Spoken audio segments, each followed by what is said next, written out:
Hey everyone, it's Katie and Elisha from NowThatWe'reAFamily.com, and today Katie is gonna be walking you through what we eat in a day. But before she does that, I want to remind you that if you go to NowThatWe'reAFamily.com, you will be able to see a plethora of the resources that we've created over there. You'll be able to see the Get It All Done Club that Katie has spent years producing. You'll be able to see the Growth Initiative program that I've developed over the last few years. You can also see our homeschool.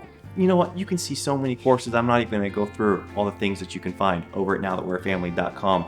And I also want to say, if you haven't yet, please hit the subscribe button and give this video a thumbs up if you enjoy it. So our eating has shifted quite a bit in the last few weeks, and that has been due to my pregnancy. So we eat a lot of whole foods, we eat a lot of great foods, but they are very rich, they're very fatty. And I got on a scale at 20 weeks pregnant and was shocked to see that I weighed as much as I did as when I birthed my first son. And I was halfway, so that kind of freaked me out. I was like, we need to start doing some things different. I didn't want to do anything crazy, but I did feel like we needed to make some modifications in our diet. And so that's what you guys are going to be seeing through this video. I will warn you, a lot of this is controversial.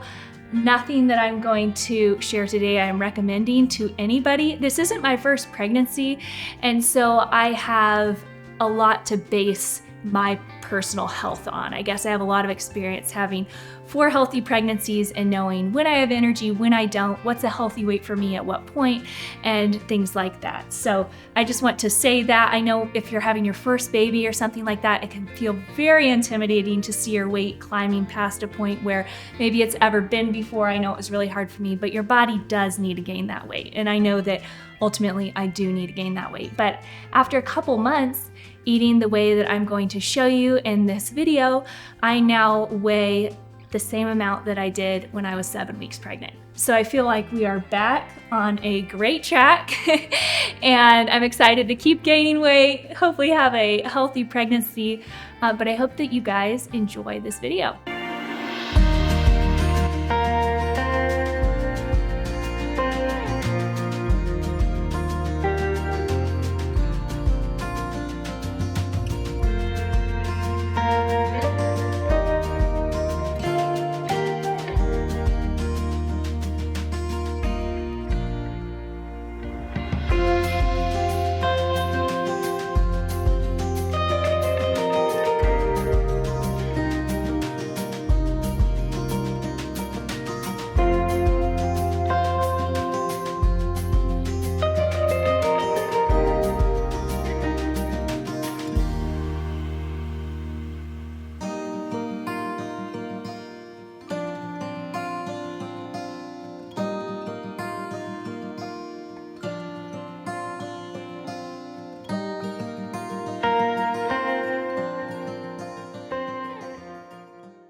So the controversial part of how I eat when I am pregnant is that I am intermittent fasting.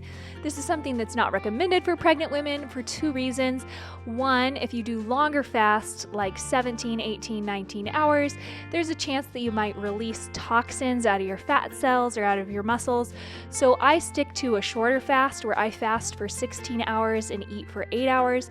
The other reason is because you might not be getting all the nutrients that you need when you just eat for an 8-hour window, and especially like how I do it, where I just eat 3 meals a day, no snacks. But I'm going to show you how I make up for that when it comes to my nutrition. So my mornings start really early. I'm getting up at 5:30 in the morning, and I always start my day with hydration because you need to hydrate a lot when you're pregnant. I'm currently drinking right at 1 gallon a day, and that is based on half my weight in ounces. The fact that I'm pregnant, you add a little bit more to it, and then I am also working out, so I add a little bit more to that as well.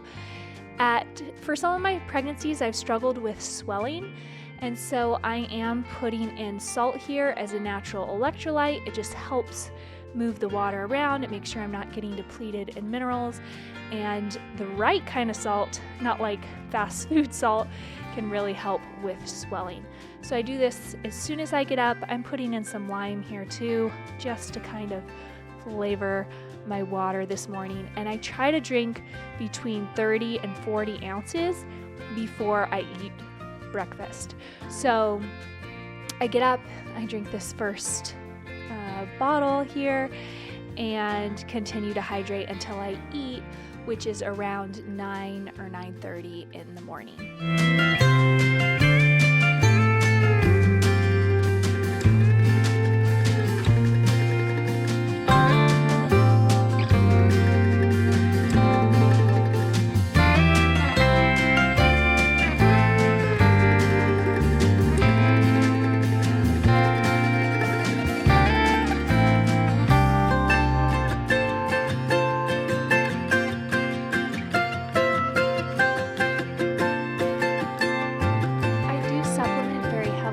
Especially when I am pregnant, but really all the time because I've had my babies close together.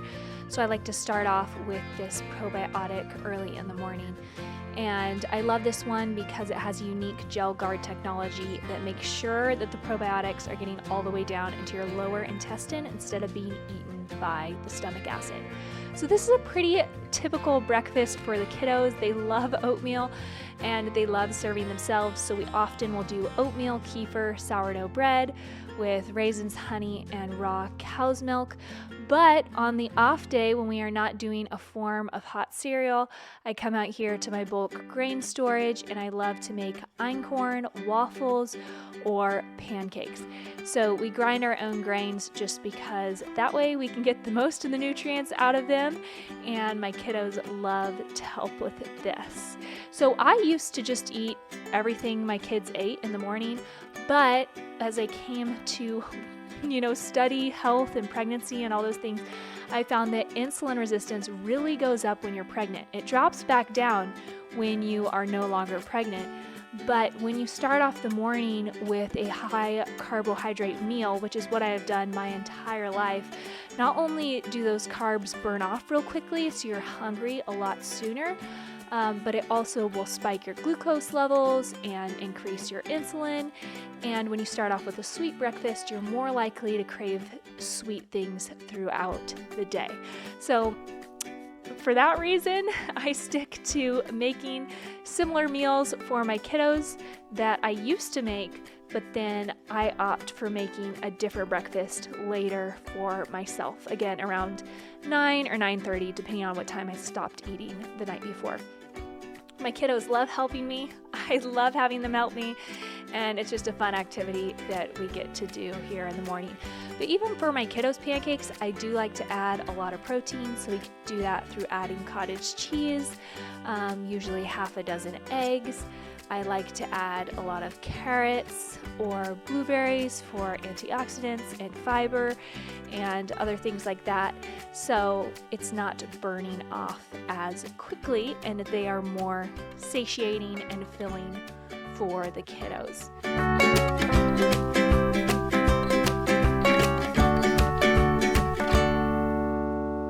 Now that my body has gotten used to intermittent fasting, I actually really like how I'm no longer hangry at all in the mornings, and I used to eat something the moment I got up, so around 5:30 in the morning, and then I would eat until 10 or 11 when I went to bed. And I thought that I was hungry all the time, but I just realized that it was the foods I was eating. I was eating a lot of carbs, not a lot of protein, which isn't great for building muscle or building baby. You really want to eat a lot of protein. I wasn't eating a lot of fats, which are really satiating. And so I was hungry all the time, but I was eating a ton of calories. I was gaining weight. My body didn't know quite what to do with all of it. And since just changing a few things, it took a couple weeks for my body to adjust and for me to learn what worked for me. But now I'm able to make breakfast with the kiddos and not be hungry at all.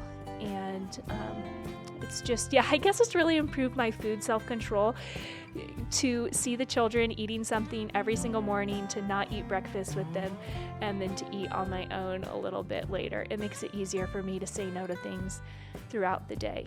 As you can tell here, I don't really measure, and my kiddos don't really measure, but they each have something that they do when it comes to the pancakes, the waffles. So my daughter knows that she mixes the ingredients with me. That's what she prefers to do. My oldest son, who's 6, can officially put the pancakes on the grill now and do the first flip, which we all know is the messiest flip.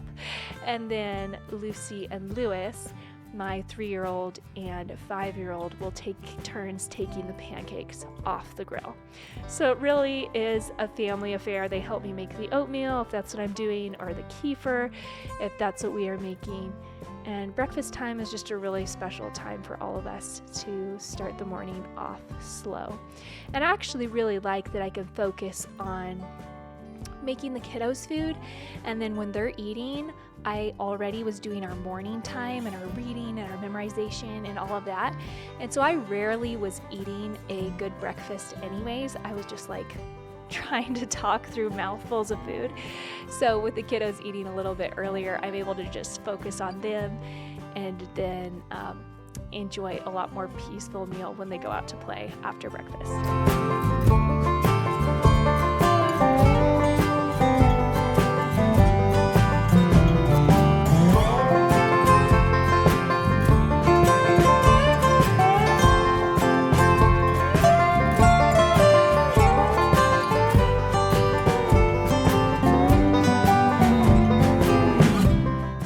There, I already had some bacon starting for my breakfast. And this is how I used to start my day so often, but now how the kiddos continue to start their day. They love peanut butter and butter, and I have one child who doesn't like the peanut butter, so she just gets butter, and it looks so good. But you know, the cool thing about, since I've started intermittent fasting, which has been for, 2.5 months now, is I don't crave anything sweet. Like, I can look at it and acknowledge that it looks good and it would taste good, but I'm not filled with this like overwhelming desire to eat it right then. So here I am blending up some kefir. This is going to be for the kiddos and I. We have kefir every morning, and I don't know, kefir is like the easiest fermented food to make, you guys. I'm starting on my breakfast now, so the kiddos have eaten, we've cleaned up, and I love to just do a array of vegetables. I've actually heard that if you eat a wider variety of foods, then your children will not come out picky eaters. I don't know if this is true or not, but you know, it sounds good. It's a good motivation to mix up what I am eating. So I usually just take whatever is in the fridge. Here I have mushrooms, which a lot of the nutritional properties of mushrooms come out when they are heated, so it's better to heat them. Same thing with tomatoes, actually, which is something that I consider best eaten raw. But I've started heating up my tomatoes to help out with bringing out those nutritional properties. And I'll just chop up whatever I have. The kiddos during this time are usually outside playing before we start our school in the morning. And so I just listen to a podcast, make my breakfast, and sometimes Elisha eats breakfast with me, sometimes he doesn't, depending on what time he leaves for work, but today he will be joining me.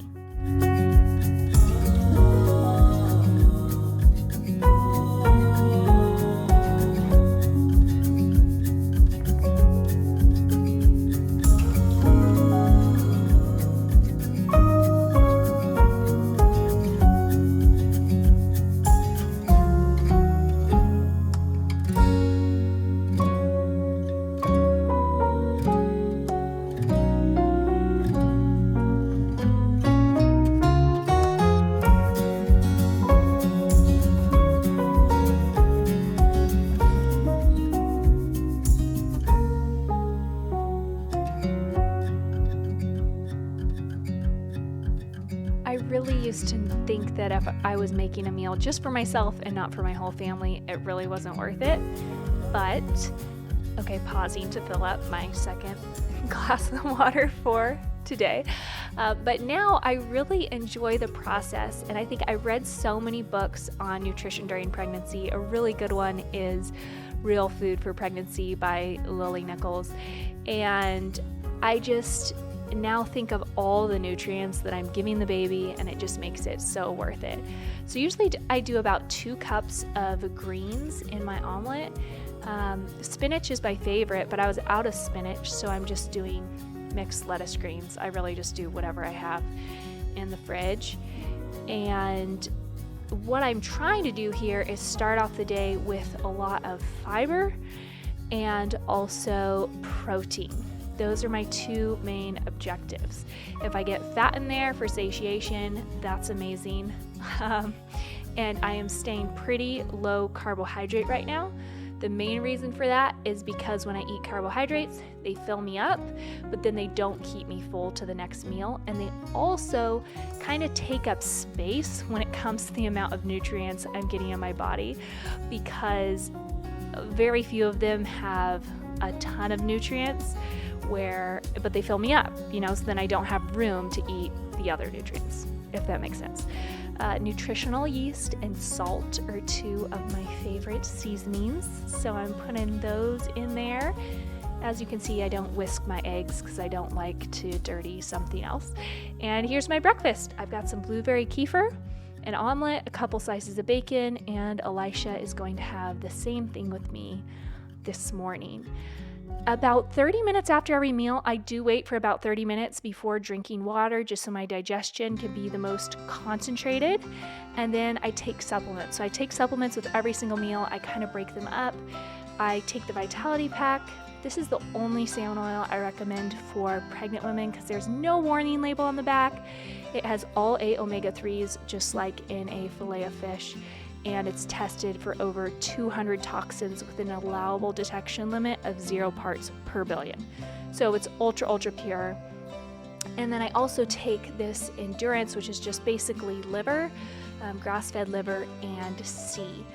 Because my Vitality Pack, which basically has carotenoids and an extra omega-3 and a supplement that balances my hormones, I can't take the multivitamin when I'm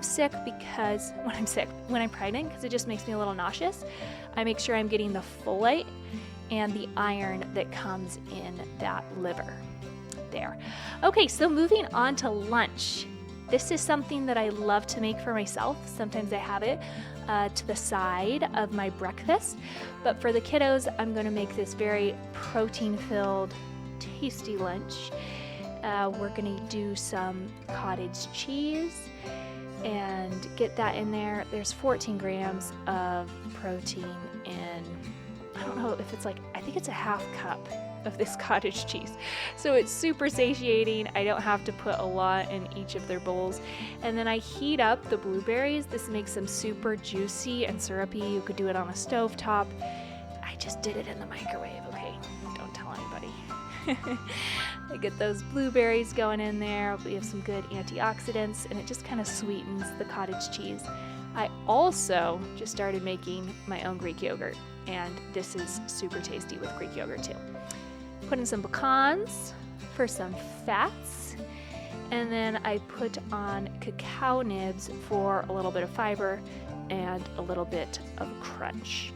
And again, this is a really good lunch. It's also a super good dessert or side to something I'm already eating if I'm not full yet once I finish my meal, or if I'm just kind of, craving something sweet to go with my omelet or my sandwich or whatever the case may be.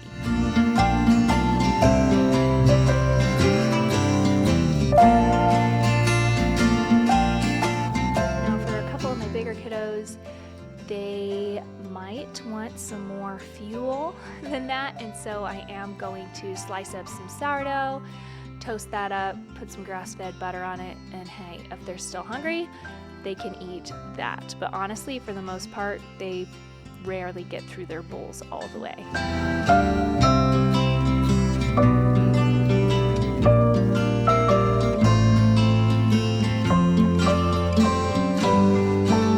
And this is, again, also something that I like to have for a breakfast in the morning. It is so good. It doesn't look like a lot of food, but it fills you up because it's full of just total nutrients.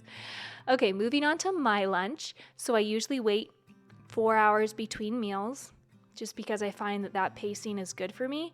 And when I'm eating a lot of protein and fat, I can easily go 4 to 5 hours between meals. I choose not to go longer than 4 hours.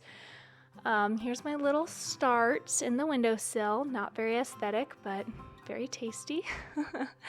And again, I'm just doing the same thing for breakfast, lunch, and dinner. I love to get a lot of greens in. So if that's sauteing them and putting them to the side of my meal for breakfast, whether that is chopping them up, putting them in a sandwich, or here today I'm making a wrap. I just love to get all those micronutrients and the fiber. It helps with digestion. It keeps me from getting bloated. The greens help you feel satiated. And they also help balance your glucose so you don't release as much insulin. So if you are eating a sandwich with toast or something like that, it helps balance that out so you don't get a sugar spike and then a crash afterwards from the carbohydrates. And when it comes to a sandwich, it's all about the toppings.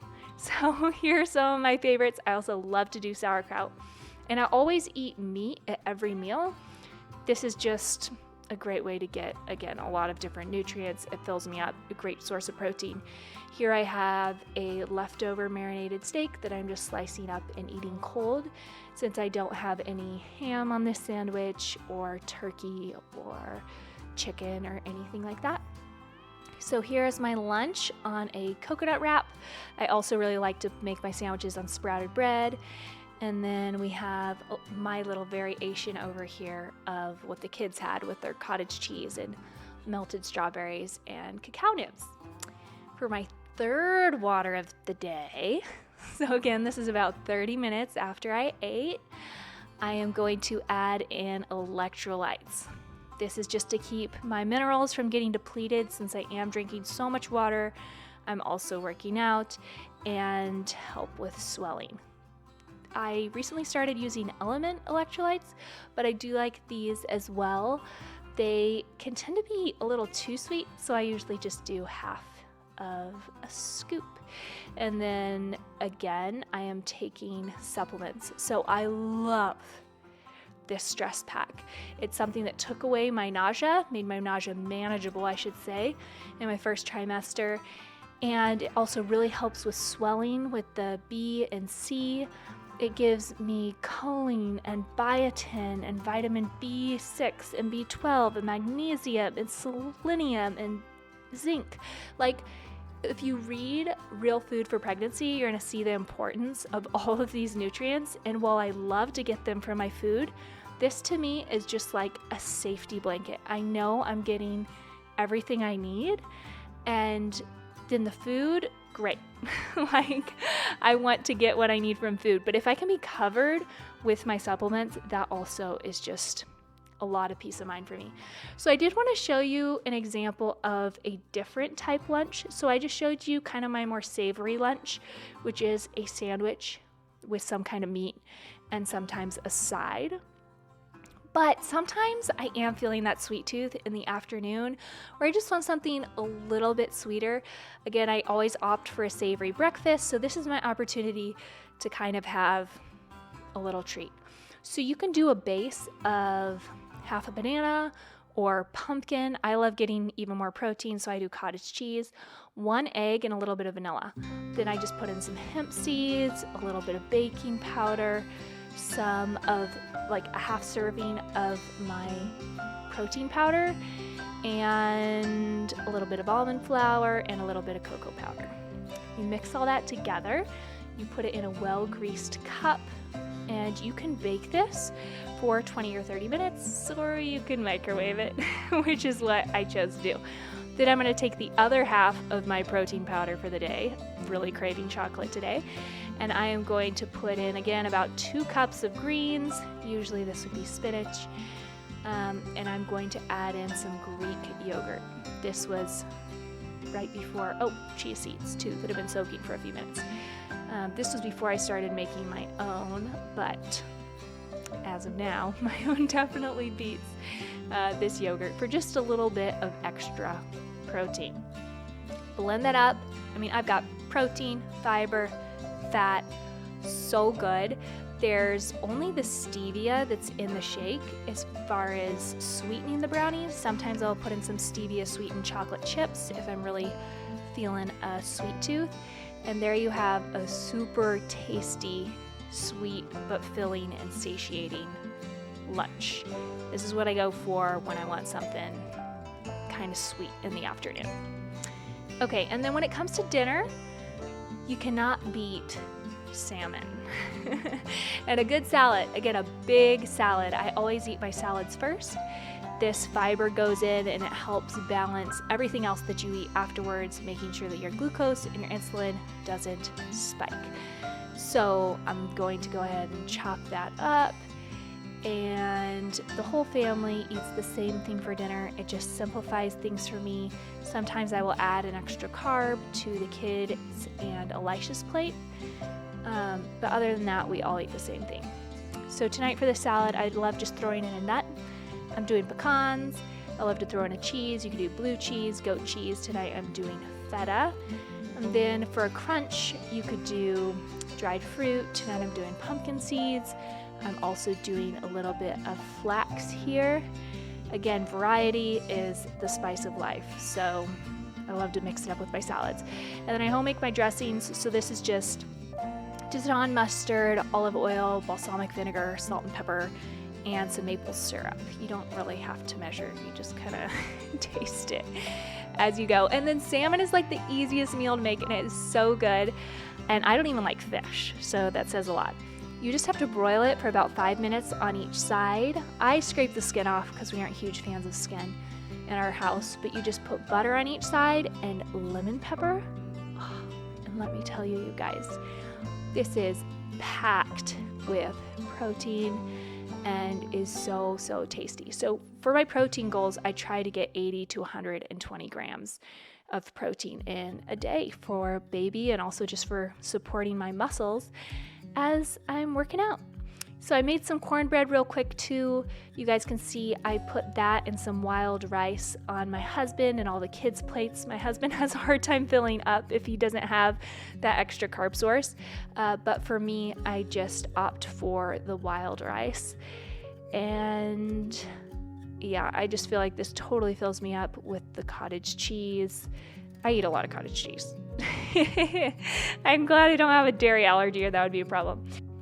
And then after dinner, we finish dinner at around 5:15. I get in the rest of my fluids by just drinking a little bit of tea.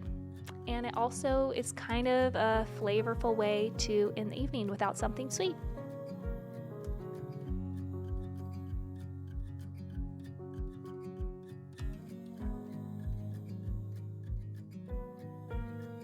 Anyways, I hope that you guys enjoyed seeing this day of eating with a few variations thrown in, and that it encouraged you to make satiating, energizing meals that also just aren't going to really put on pounds over time. Folks, if you enjoyed this video, we would love it so much if you give it a thumbs up, if you hit the subscribe button, maybe even turn on the notifications for our channel. And I tell you what, if you want to improve the flow of your home, the overall attitude of your home, the overall spirit of your home, make some of these changes that Katie has made in our home, because our home is a vibrant, life-giving space right now, and that is due to so many of these things that Katie has done in an intentional way. So I back up everything she's doing 100 and 1,000%. Thanks.